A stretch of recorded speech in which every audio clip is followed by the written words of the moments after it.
Welcome to the Simply Authentic podcast with Angie and Tanya, where we will enlighten you with our real estate knowledge, highlight entrepreneurship, and have conversations about your passions, goals, and your struggles.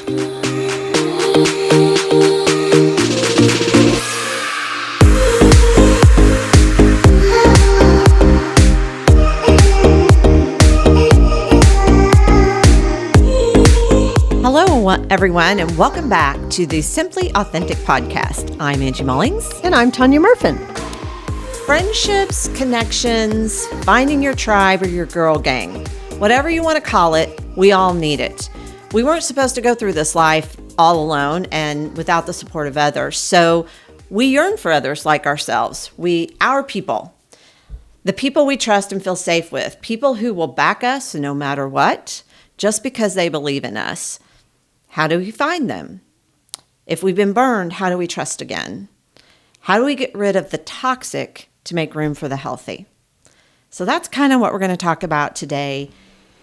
So Tanya, here's my beef, sort of. Okay. You know, I'm a shopper. I love to shop. I do know that about you, Angie. I love me some fashion and some shoes and talk about, everyday things. But I think what we want to talk about today is much deeper conversation, a much deeper connection, because I think a lot of us yearn to talk about deeper things like religion and politics and you name it, all array of subjects. Do you feel the same? Agree with you. I think for me, especially in the last 5 years of my life, friendships have been imperative to my everyday living because I went through a divorce about 5 or 6 years ago. And when you have a big life change like that, I think that we just naturally, our natural instinct is emotional, right? And raw, and you're looking on either in the beginning, in the middle, in the end of a divorce, you're looking for something. You're looking for lots of things. But I'll use that as an example of finding a new tribe when I was going through my divorce. So my oldest daughter was dating a young man from Nixa. And although I grew up with his father, his mom and I became really good friends. We all, became very good friends when our kids were dating. It's like an extended family. And in the beginning of my divorce, Chantel, which is Spencer's mom, she had a group of friends from Nixa because all of their children grew up in Nixa. My kids went to Ozark. So I didn't know any of these other women. And she invited me one day in the very beginning of my divorce to a pool party. And all of these ladies were there. And so I affectionately refer to them now as the twerk team. The twerk team. And that came from we used to go to the summer house of one of the girls' family members, and they had a pool, and we stayed for the whole weekend. And there was some twerking that went on the first year that I attended, and so we labeled ourselves the twerk team. Gotcha. I personally cannot twerk, but just want to give that disclaimer out there. You'll never, ever see me twerk. But anyway, the point being that was a group of friends I didn't know I needed at that time. And they weren't the friends that I needed to talk about my divorce with. They were my escape from the divorce. Yeah. So in thinking about preparing for this episode, that group of friends and ladies that I love all of them and know what they provided me at that time in my life, that I had a huge change and I just needed an outlet and a group of people that I didn't have to be serious with and I didn't have to talk about my divorce because other than Chantel, most of them didn't really know me at all. So although things might come up about what I was going through or what have you, the friendship wasn't, they didn't know. So what they didn't know, I didn't have to tell. Right. And it was my escape. So yes, I think that friendships and tribe and at different times in our life, we have a different need and we're looking for something different. And maybe sometimes we're not even looking and we come upon another group of friends or another tribe. Right. And we all grow, we age, we evolve. And as you said, that group of friends was your fun outlet. Your conversations probably were more surface, if you will. Yeah. You weren't there to have a discussion about politics or religion or whatever. And that's not what you needed at the time. Nope. So, but it filled the need, as you said. Yeah. So let's get into other friendships and when we need friendships and something. When you think of that, when you think of a tribe, what comes to your mind right out of the gate? Yeah. What group of friends comes to your mind? Right. And the tribe that comes to mind immediately when I talk about this is it started when I joined Sertoma. I actually helped to start Queen City Sertoma, and this was 20 plus years ago, because I was in Sertoma for 20 years. At the time, I wasn't really I was young, new in my career, didn't need, I had realtor friends, I had friends from high school and college, and wasn't necessarily looking for another tribe of friends. However, a friend of mine, very good friend of mine, someone at work mentioned that this group of ladies was getting together and they were going to start this organization. There were other Sertoma groups in Springfield. They weren't women only. They were men only, as a matter of fact. So there was no place really for women to serve. And if you don't know, Sertoma, their main function is to raise money for the Boys and Girls Club. Okay. So great opportunity for women to come together and have a great charity to support. Sure. So the mission was on point. It was great. And I really didn't go with any anticipation of joining that group, but I went just for fun. We met at Cartoons, if you're familiar with Cartoons. I remember that. And we met there, and I thought, okay, great, I'll go have dinner and a drink, and it'll be great fun. Yeah. But what bonded us was that need to serve, that really deep desire to give back. And I didn't even know it was there. I didn't know it was there when we started. And that led to so many things. I met so many women, people, no matter what the group is, whether it's this organization that is doing good or it doesn't matter what it is. There's always attrition, right? People come and go for different reasons, and not necessarily because something's bad in the group. It just doesn't fit their need or their life at the time. Yep. But through that, I met so many wonderful women. I served on the Chili Cook-Off Committee for about 12 years and got to see how a large fundraiser functioned, which was great learning for me. Oh, I bet. And the ability to learn that led to my leadership at the board. It was pre my board involvement. Okay. And so I was president of that organization. But the main takeaway from this was that from that, I have 6 or 7 friends they're just my besties. We travel together, we do things together. Those were long lasting relationships that were built from that organization. And I really never thought I would leave. I never thought I would not be a Queen City Sertoma member.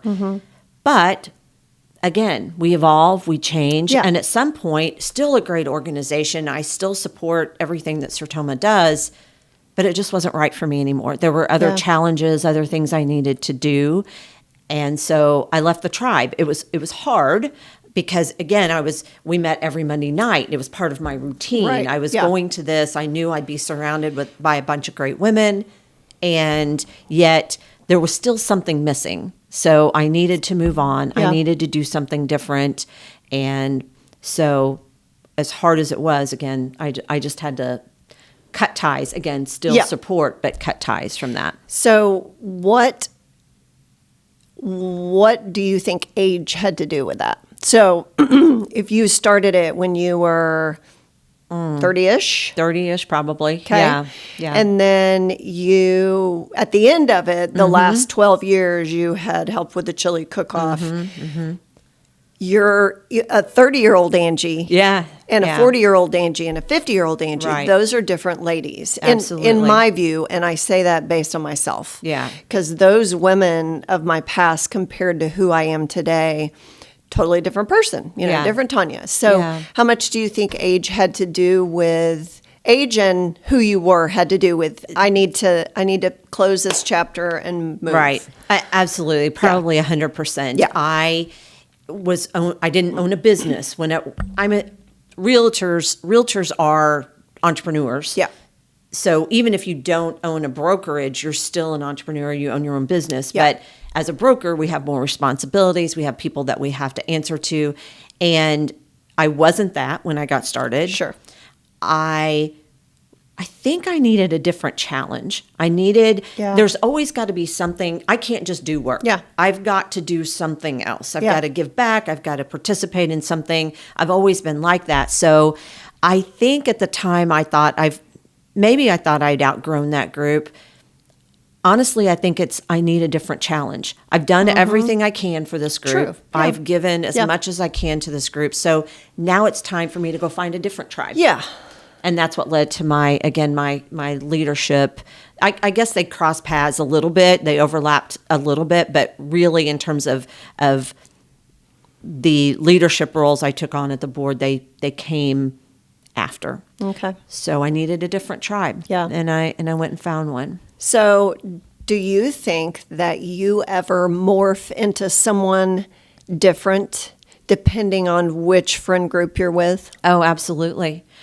So Absolutely. give me an example. Well, I think just in general, I'm not just podcast personality Angie, right? I mean, that's your new hat. you have on. That is my new hat. And you actually do have a hat on today. I do. So But, we all have different facets of our personality, and not every friend group is going to be, there is this thing about acceptance, right? We have a deep need to be accepted, and we need people that that's hard to say, are our people.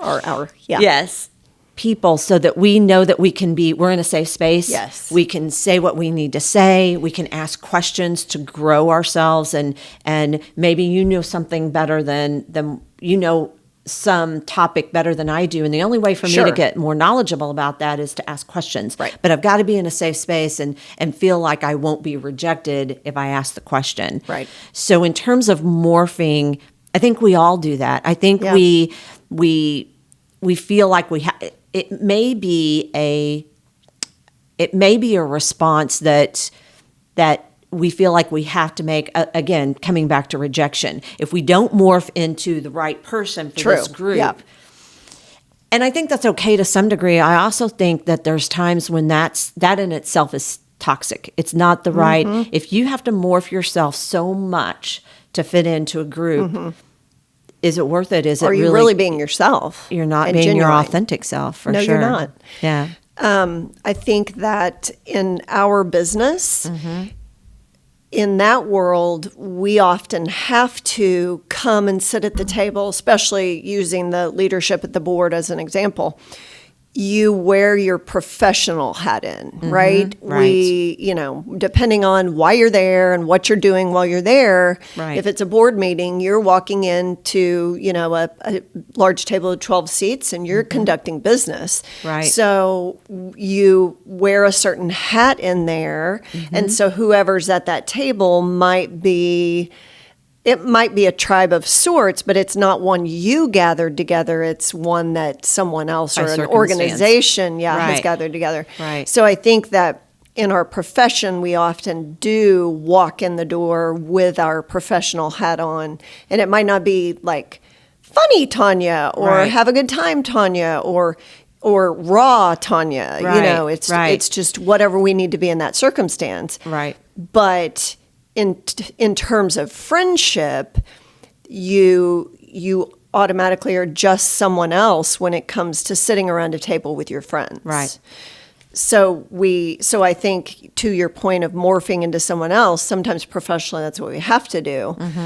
But then if you are in a group of friends and you're going to a happy hour and you're sitting around the table all having a cocktail, if you have to turn yourself into someone else for that group of friends, you're probably sitting at the wrong table. Absolutely. Yeah. Yeah. That's not your tribe. No, and I would probably have to sit here for a minute to think about somewhere that I've been that I could use that example. But obviously, we've all probably been in that situation, and you probably drink that drink quickly, and you're like, okay, peace out, I gotta go. Right. And you think to yourself as you're walking out, not my people. Right. Yeah. And I think our younger selves struggled with that a lot more. We become more confident, more set in understanding who we are and being confident in who we are and what we know. But I think that it happens to all of us. And if you are walking into a room, first of all, there's expectations. So back to your thought about sitting around the table, the expectations around that table are that you're going to be professional. It's an expectation of professionalism. I have to look a certain way. I have to act a certain way. I can't say everything that's on my mind. Right. Yeah. I have to be diplomatic about the way I put things. So I have to be careful about my wording. And that's exhausting. It is. I wouldn't take anything for my time in the leadership journey that I've had. But you can't be on all the time. No. That's exhausting. But what does come from that is the relationships like what we've built. So you're in that room because you were chosen to be in the room and to sit around the table and have a discussion, and you're there for a very meaningful purpose. But then as you're having those discussions, you start picking out people around the room that I think we could have a really good conversation. Right. I think I have something to learn from that person. Right. And then that's what leads to the tribe that you have outside of that boardroom or whatever space you happen to be in. That's right. Yeah. You either make the time to get together with that person outside of the business, conducting the business, or you feel very at home sending them a text, saying whatever, making that relationship into more than just we meet in the boardroom once a month. So I'll use you and I as an example here. Okay.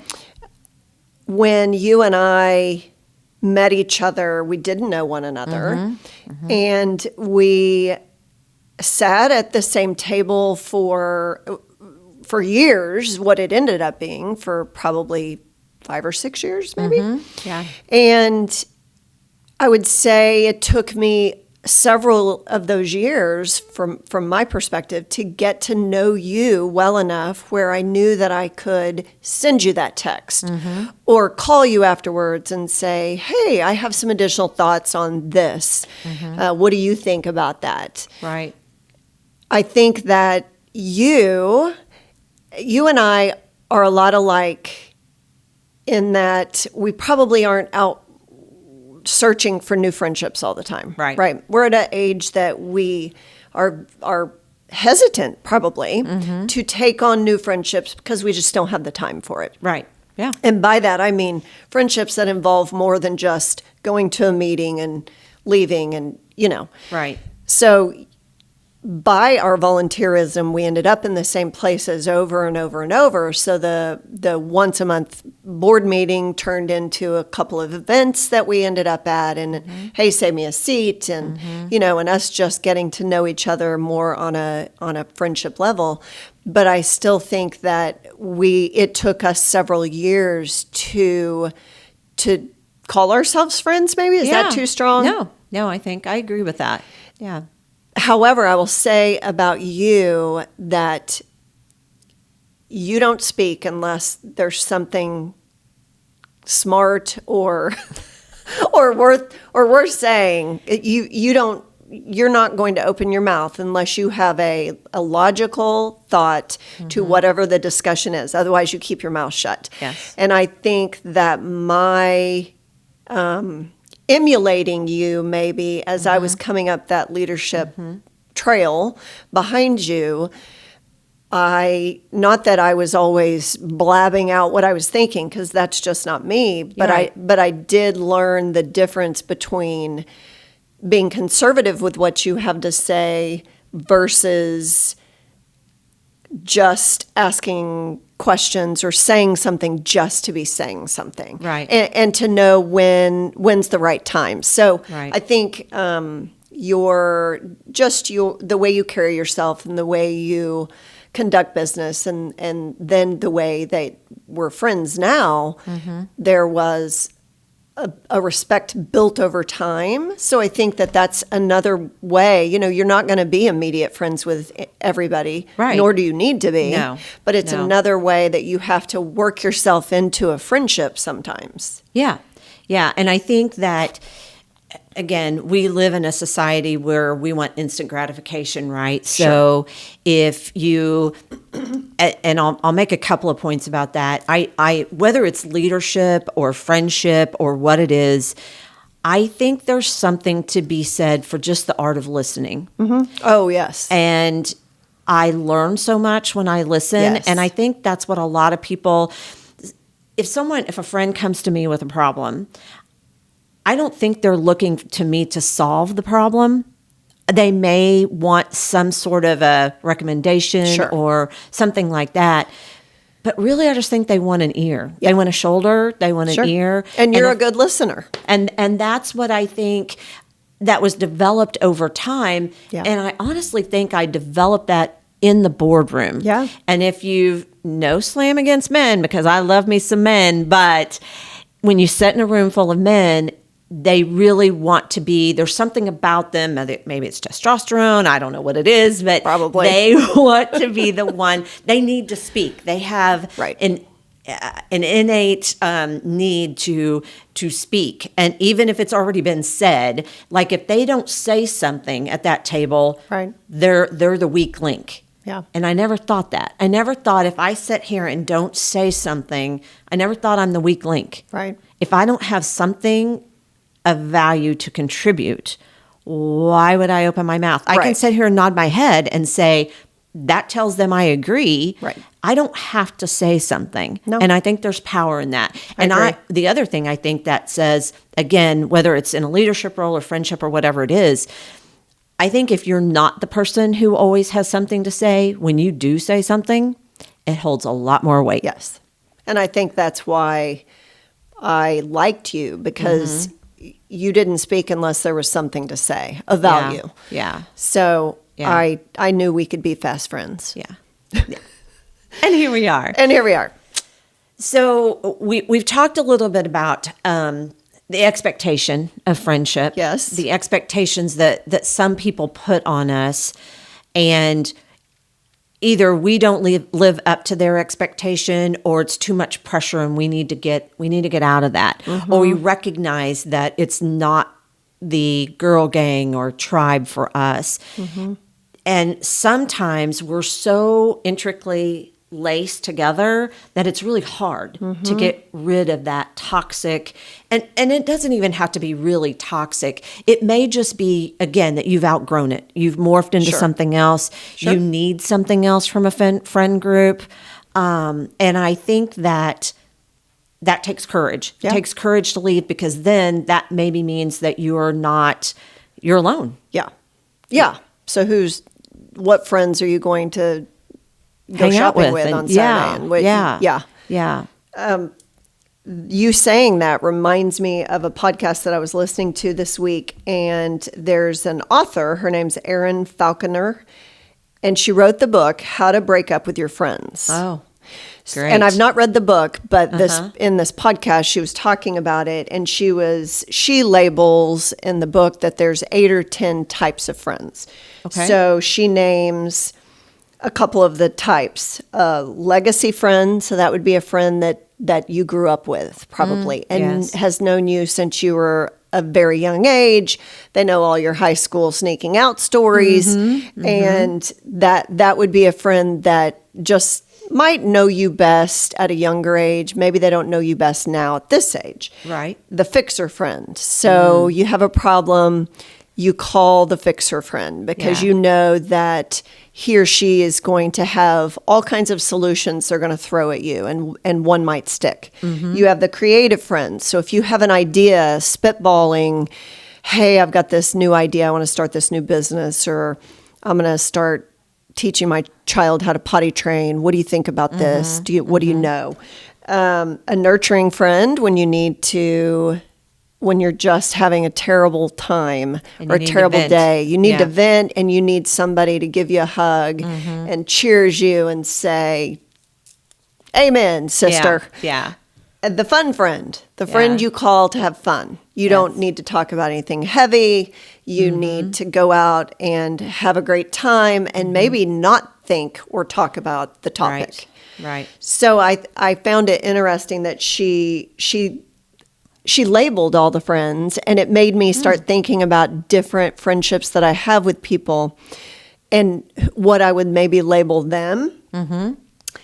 She also said for her belief is, and obviously she's done research on this, that to have a tribe, you would need 5 to 8 friends in that tribe.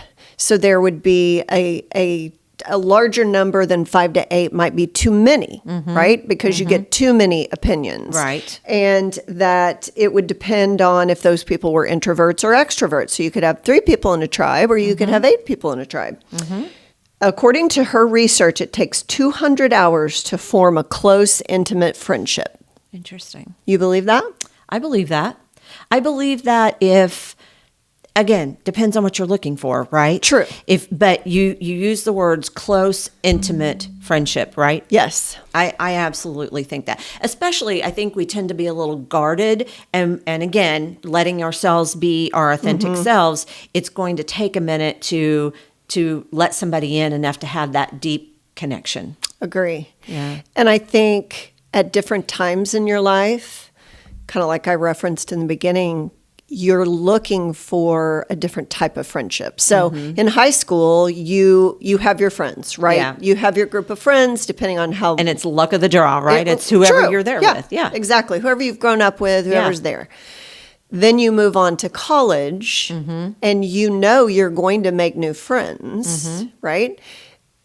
But I think for me at that time in my life, I think I was just ready for a change, and living here and going to school here. I didn't go away to school like you did. So some of my friends just kind of went with me from high school to college, so they were the same.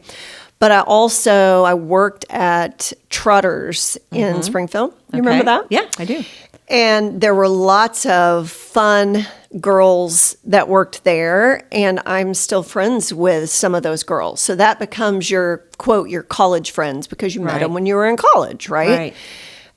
Then you become a young adult. For me, I got out of school and got married immediately, and so then you have your marriage friends and your couples that you're friends with when you're married. So, I could go on, but I think the idea is that different stages of our life require or call for different friendships. Right. And you aren't necessarily always looking for them. So there are, times in your 30s, 40s, 50s that you're probably just working or raising kids or whatever you're doing, and you come up with new friends because of your circumstance, wherever you are, where you're working, what have you.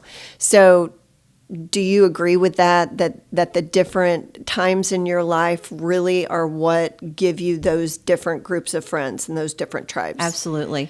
Have you ever run into somebody at the grocery store or somewhere, and you think you know them by name, but it's like, where do I know them from? What I have to classify them. Do I know them from my hometown? Do they know I know them from college? Do I know them from my first job?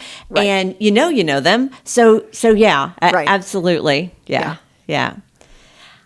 Tanya, we have had a really good discussion today, but we haven't even scratched the surface of friendships and marriage and that kind of thing. So Right. I think we should carry this over to a second episode. Agree with you. Okay. So let's wrap this one. Let's wrap it up, and hopefully you'll come back and listen to the second half on our friendship tribe discussion. Thanks, Gershman, for hosting. See you next time. Thanks for listening to the Simply Authentic podcast. Follow us on Facebook and Instagram. Be sure to listen to us on your favorite podcasting app.